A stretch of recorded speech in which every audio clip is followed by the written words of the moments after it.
स्वः तत्सवितुर्वरेण्यं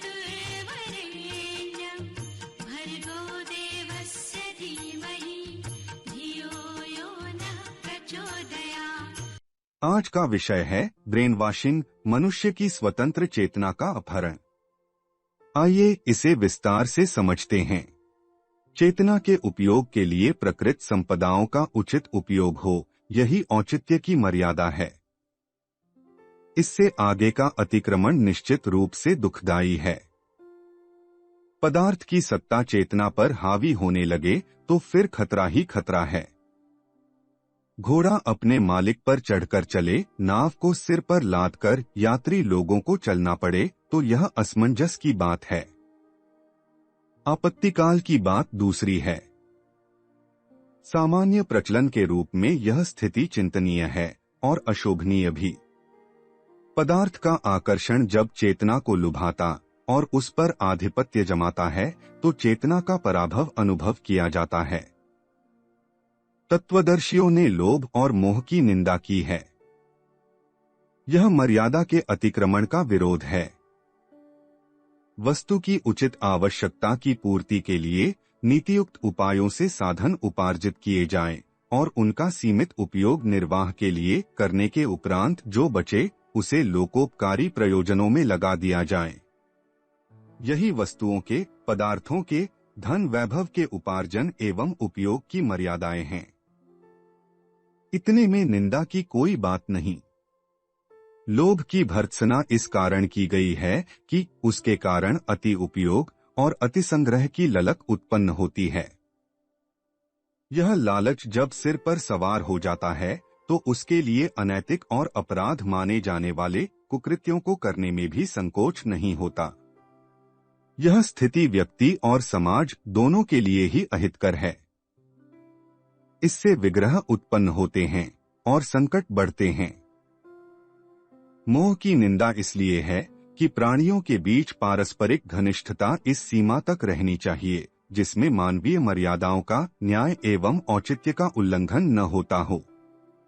मैत्री के कारण जब अनावश्यक एवं अवांछनीय सुविधाएं देने की बात मन में उठती है तो स्वभावतः पक्षपात उठता है और अन्याय पनपता है।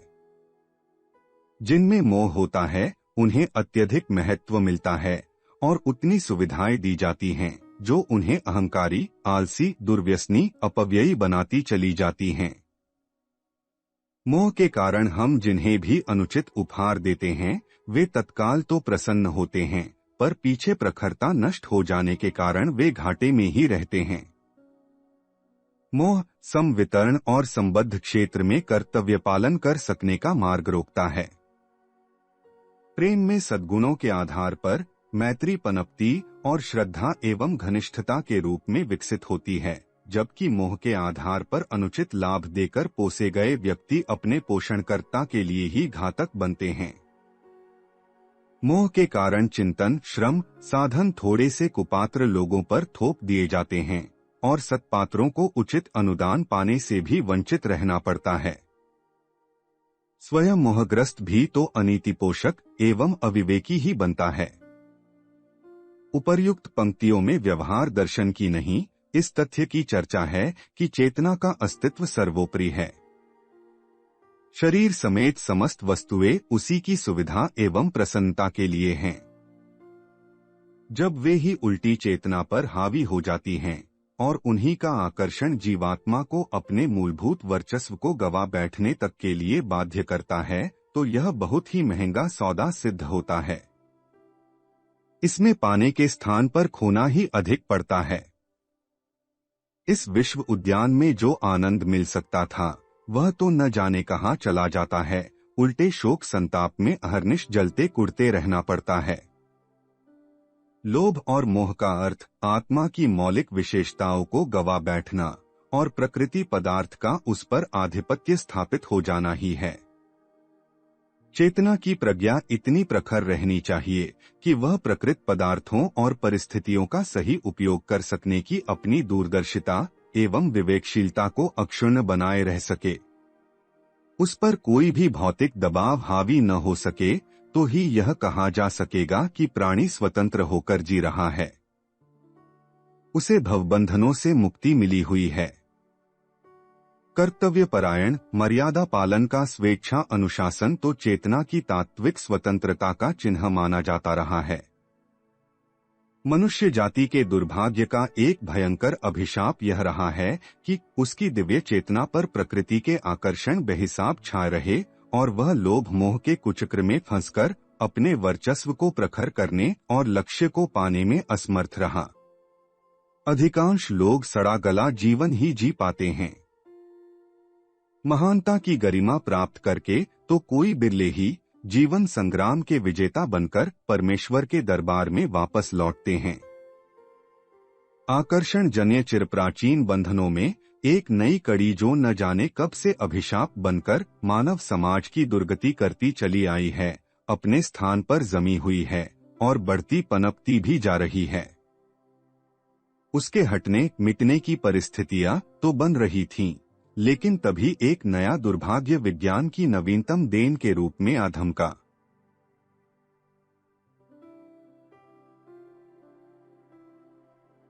यह संकट इतना बड़ा है कि यदि उसे विकसित होने का अवसर मिल गया तो समझना चाहिए कि चेतना की आत्मिक स्थिति को भौतिकता ने पूरी तरह निगल लिया। चिंतन तत्व की इतिश्री हुई।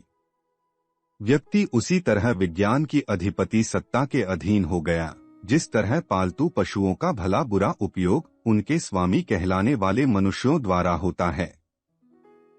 वैज्ञानिक खोजों ने ऐसे सूत्र प्राप्त कर लिए हैं जिनके आधार पर मस्तिष्क पर जड़ शक्तियों के सहारे अधिकार मिल जाता है और किसी की भी विचारधारा को उसकी स्वतंत्र चेतना के विरुद्ध सोचने और मानने के लिए विवश किया जा सकता है। पशु के शरीर पर जैसा अधिकार उसके स्वामी का होता है, उसी प्रकार मस्तिष्क को विज्ञान के सत्ताधीशों के सामने स्वेच्छया समर्पण करने के लिए विवश होना पड़ेगा।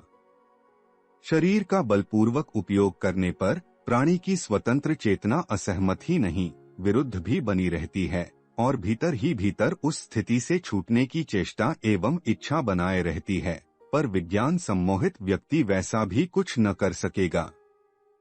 स्वेच्छा समर्पण के लिए बाध्य किया गया व्यक्ति यही समझता रहेगा कि स्वेच्छा से ही सब कुछ कर रहा है। प्रस्तुत निर्णय उसके स्वयं के ही किए हुए हैं, जबकि वस्तुतः उसकी निजी मौलिकता, चेतना, इच्छा, प्रकृति एवं आस्था पूरी तरह मूर्छाग्रस्त होकर मृतप्राय स्थिति में पड़ी होगी और उसके चिंतन को दूसरे लोग कठपुतली की तरह संचालित कर रहे होंगे तथा वह मदारी की रस्सी के इशारे पर उछल कूद करने वाले बंदर के अतिरिक्त और कुछ शेष ही नहीं रह गया होगा। फ्रांसीसी वैज्ञानिक प्रोफेसर देलगाद्रो ने बताया है कि नसों में रक्त चढ़ाने जैसा ही सहज कार्य मस्तिष्क में इच्छानुकूल आदतों का प्रवेश करा सकना भी है। अगले ही दिनों यह सहज संभव होगा कि प्रवृत्तियों और अभ्यासों की वैसी ही काट छांट की जा सके जैसे अभी फोड़े फुंसियों की होती है। यह जानने की दिशा में तेजी से कार्य हो रहा है कि मस्तिष्क में किस स्थान पर किस प्रकार की क्षमता के संचालक नियामक केंद्र हैं। मस्तिष्क में गहरी दबी पड़ी विस्मृतियों को बिजली के झटके देकर ताजा बनाया जा सकता है, जिससे लगने लगता है कि संबंधित घटना अभी अभी घटित हुई है। कनाडा के मनोवैज्ञानिक डॉक्टर W.G. पेनफील्ड ऐसे इलेक्ट्रोड खोजने में सफल हुए हैं जिनका स्थान विशेष की कुछ विशेष कोशिकाओं से संबंध जोड़ने पर मनुष्य अतीत की घटनाएं अपने सामने पुनः घटित हो रही सी ही ताजी अनुभव कर सकता है। विगत संवादों, विवादों, चर्चाओं आदि को भी तत्काल संपन्न अनुभव कर सकता है। स्नायु विज्ञानी कार्ल लेस्ले ने खोज की है कि मस्तिष्क के किस स्तर पर किस शक्ति से कितना विद्युत प्रवाह किए जाने पर किस कालखंड की पुरानी से पुरानी किस किस्म की स्मृतियां ताजी हो सकती हैं। मैकगिल विश्वविद्यालय, मॉन्ट्रियल, कनाडा के डॉक्टर विल्डर पेनफील्ड ने विचार, ध्वनि और दृश्य का संबंध स्थापित करते हुए उस दिशा में प्रगति की संभावना व्यक्त की है जहां लोगों के मस्तिष्क निर्दिष्ट चिंतन के लिए ही प्रेरित प्रशिक्षित किए जा सकेंगे। कैलिफोर्निया इंस्टीट्यूट ऑफ टेक्नोलॉजी के डॉक्टर रोगर स्पेरी ने सुदीर्घ काल से संचित आदतों अभ्यासों से मुक्त होने तथा सर्वथा नए अभ्यासों को गहराई से अपना लेने के लिए मस्तिष्क को प्रेरित कर सकने के अपने प्रयोगों में सफलता प्राप्त की है। स्वीडन के डॉक्टर होल्गर हाइडेन ने अपने प्रयोगों द्वारा पाया है कि मस्तिष्कीय चेतना के आधार स्तंभ राइबोन्यूक्लिक एसिड RNA नामक रसायन की मात्रा को चेतना की विभिन्न परतों में घटा बढ़ाकर प्राणियों के चिंतन की विधि एवं दिशा में परिवर्तन संभव है। इस प्रक्रिया को ब्रेन वॉशिंग नाम दिया गया है। जीवशास्त्री जेम्स ओल्डस ने चूहों के मस्तिष्क पर आंशिक नियंत्रण की प्रक्रिया खोज निकाली और उनके मस्तिष्क से बिल्लियों के प्रति भय का भाव निकाल दिया। परिणाम यह हुआ कि वे चूहे बिल्लियों की पीठ पर बेझिझक चढ़ने दौड़ने लगे। उनके प्रति भय का भाव ही विदा हो गया और वे बिल्लियों को अपने हितैषी वर्ग का मानने लगे। डॉक्टर डी एल्बर्ट ने भी चूहों पर ही प्रयोग किया और उनकी एक ऐसी जाति पैदा की जो रूपाकार में तो वैसी ही है, पर कार्य विधि एवं चिंतन विधि में सर्वथा नई है। डॉक्टर जेवी ल्यूको ने यही प्रयोग तिलचट्टों के साथ किया। डॉक्टर रॉबर्ट थॉमसन ने यही प्रयोग प्लेरियन नामक कीड़े पर किए हैं। यह आधा इंच आकार का जलचर कीड़ा है। इसे रेडियो संकेतों के सहारे कुछ भी करने के लिए विवश करना पूरी तरह संभव हो गया है। मस्तिष्क की बहिरंग और अंतरंग संरचना के संबंध में अब पहले की अपेक्षा बहुत अधिक जान लिया गया है। एक समय था जब मस्तिष्क के भीतर भरी वसा कोशिकाएं, तंत्रिकाएं ही चिंतन की आधारशिला मानी जाती रहीं और समझा जाता रहा कि जिसका मस्तिष्क जितना भारी और बड़ा होगा वह उतना ही बुद्धिमान होगा। इस मान्यता के कारण मस्तिष्क के स्वरूप का विकास करने के लिए ऐसी औषधियां और खाद्य पदार्थों का सरंजाम जुटाया जाता रहा जो उस अवयव को परिपुष्ट बनाने में सहायक सिद्ध हो सकें। अब वे अध्याय समाप्त होते जा रहे हैं और समझा जा रहा है कि इस संस्थान के अंतरंग क्षेत्र में काम करने वाली विद्युत शक्ति ही विचार शक्ति बनती है। इस विद्युत को लगभग उसी स्तर की भौतिक विद्युत द्वारा प्रभावित किया जा सकता है और चिंतन के बाहरी दबाव से उभारा या दबाया जा सकता है। खोजों से स्पष्ट हुआ कि मस्तिष्कीय आकृति व भार से मस्तिष्कीय सक्रियता व शक्ति का सीधा संबंध नहीं है।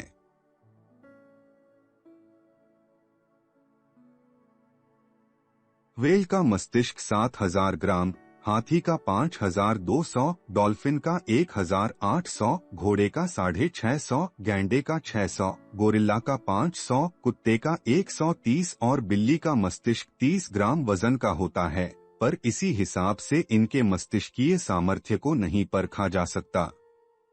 आदमी के मस्तिष्क का वजन सामान्यतः 1350 ग्राम होता है, लेकिन समझदारी का संबंध वजन से नहीं है। कपाल के भीतर भरी मज्जा के अंतर्गत सूक्ष्म घटक जो न्यूरॉन कहलाते हैं, जितने अधिक सूक्ष्म होते हैं, बुद्धिमत्ता का विकास उसी अनुपात में होता है। ये घटक अगणित वर्ग के हैं और इन्हीं वर्गों के विकास पर मानसिक गतिविधियों का निर्देशन होता है। समझदारी का संबंध इस बात से है कि ये सूक्ष्म घटक न्यूरॉन कितने हैं और परस्पर कितनी सघनता से संबद्ध हैं। मानव मस्तिष्क में प्राय 10 अरब न्यूरॉन होते हैं। प्रत्येक न्यूरॉन स्वयं का काम तो करता ही है, दूसरे न्यूरॉनों के कार्य में भी भारी योगदान करता है। मनुष्य की बुद्धिमत्ता पिछले 10,000 वर्ष में लगातार बढ़ी है, किंतु उसके मस्तिष्क के आकार और भार में कोई खास फर्क नहीं आया है। यदि वजन और विस्तार के अनुसार बुद्धिमत्ता होती, तब तो अब तक मस्तिष्क आदमी के शरीर का बहुत बड़ा हिस्सा बन गया होता। मस्तिष्कीय कणों का मध्यवर्ती न्यूक्लिक एसिड रासायनिक बैटरी का काम करता है तथा मस्तिष्क में विभिन्न प्रकार के विभिन्न स्तरों के संवेग और संवेदनाएं एक विद्युत संवेग के रूप में उत्पन्न करता एवं उस विद्युत संवेग को नियंत्रित भी करता है। इस न्यूक्लिक अम्ल के समुचित उत्पादन के लिए मैग्नीशियम पेनिसिलिन खोजी गई है। केंसास विश्वविद्यालय के रसायन वेदताओं ने कुछ प्रोटीन एटम्स भी इसी हेतु ढूंढे हैं। मस्तिष्कीय कोशिकाओं के आपसी संबंध सूत्रों को जोड़ता है एक विद्युत प्रवाह। यह प्रवाह मनःचेतना की इच्छानुसार मस्तिष्क की विभिन्न परतों में तीव्र गति से कौंधता है और अरबों कोशिकाओं में बिखरी पड़ी क्षमताओं और स्मृतियों में से अमुक क्षण विशेष के आवश्यक तथ्य ढूंढ लाता है। यह विद्युत प्रवाह जितना ही सुव्यवस्थित, द्रुतगामी एवं संवेदनशील होगा, मनुष्य उतना ही कुशल व बुद्धिमान होगा। यह प्रवाह धीमा, रुका सा चले तो मनुष्य अस्त व्यस्त, भुलक्कड़, मंदबुद्धि बन जाएगा। मस्तिष्क को मेरुदंड से जोड़ने वाले रेक्टिक्युलर फॉर्मेशन की गतिविधियों को जितनी अधिक मात्रा में समझा और प्रभावित किया जा सके, उतनी ही मानवीय संवेदनाएं नियंत्रित हो सकेंगी। बिना किसी घटना या उपलब्धि के भी इस नियंत्रण द्वारा हर्ष, शोक आदि की अनुभूतियों की तरंगे दौड़ाई व अनुभव कराई जा सकती हैं। मात्र विद्युत शक्ति या रेडियो ऊर्जा से ही नहीं, यह कार्य रासायनिक पदार्थों, औषधियों के सहारे भी एक सीमा तक संभव हो सकता है। नशे का प्रभाव बहुत पहले ही विदित है। अब रासायनिक पदार्थों से चिंतन को मोड़ने मरोड़ने और इच्छित प्रयोजन की दिशा में घसीट ले जाने में भी सफल बनाया जा सकता है। रूसी वैज्ञानिक प्रोफेसर एनोखोव ने एमिनाजाइन नामक एक दवा तैयार की है जो रेक्टिक्युलर फॉर्मेशन में स्थित पीड़ा संवेदन केंद्र को जकड़ लेती है। इससे पीड़ित अंगों में होने वाले दर्द की अनुभूति रोगी को नहीं होती। भले ही कोई शरीर का मांस काट डाले तो भी दर्द न होगा। इसके लिए निद्रा लानी आवश्यक नहीं। यह एड्रेनेलिन वर्ग की औषधि कहलाती है। इसके प्रयोग से प्रसव, साइटिका, तीव्र उदरशूल, सिरदर्द आदि रहते हुए भी आदमी को कोई कष्ट अनुभव नहीं होगा और वह अपना काम निपटाता रहेगा। जब ऑपरेशन आदि की जरूरत पड़ी भी तो वह भी बिना किसी कष्ट के सरलता से संपन्न हो सकेगा। चीर-फाड़, प्लास्टिक सर्जरी, अंगों का प्रत्यारोपण, विकिरण आदि के क्षेत्र में जिस प्रकार प्रगति होती रही है, उसी तरह मनोरोगों, मनोव्यथाओं से मुक्ति की दिशा में भी प्रयास हो रहे हैं। साथ ही मन को निर्दिष्ट दिशा में बहाया जा सके, इसके प्रयोग भी प्रगति पर हैं। इन प्रयोगों से निश्चय ही पीड़ित मानवता को लाभ होगा, लेकिन तभी जब इन्हें मस्तिष्कीय दुर्बलता और रुग्णता दूर करने तक ही सीमित रखा जाए। यदि चिंतन की दिशा भी इसके द्वारा प्रतिबंधित कर दी गई और महत्वाकांक्षी अधिनायक जनसमूह का उपयोग मक्खी मच्छरों, भेड़ बकरियों की तरह करने लगे तो मानव जाति भयंकरतम विभीषिका में फंस जाएगी। यह अणु बमों के प्रयोग से भी अधिक भयानक विभीषिका होगी। संपूर्ण बौद्धिक दास्ता का एक निरंकुश साम्राज्य स्थापित हो जाएगा। सिर्फ सत्ताधारी समर्थ जन इस दास्ता से मुक्त होंगे और वे ही मनुष्य जाति के सार्वभौम स्वामी होंगे। तब प्रगति की दिशाएं भी रुद्ध और बद्ध हो जाएंगी। मानवीय प्रगति का आधार स्वतंत्र चिंतन ही है। यूं भी उसे प्रभावित करने के सभी संभव हथकंडे सत्ताधारी अपनाते रहे हैं। धर्म, कला, साहित्य, भाषण एवं दृश्य श्रव्य माध्यमों से मानवीय मेधा को मोहित और मृतप्राय बनाने की चेष्टाएं पहले से ही होती रही हैं। अब विज्ञान का सहारा लेकर उस कार्य को अभूतपूर्व तत्परता और शक्ति के साथ पूरा किया जा सकेगा। इस भयानक अमानवीय षड्यंत्र के विरुद्ध विश्वव्यापी जनमत जागृत किया जाना चाहिए।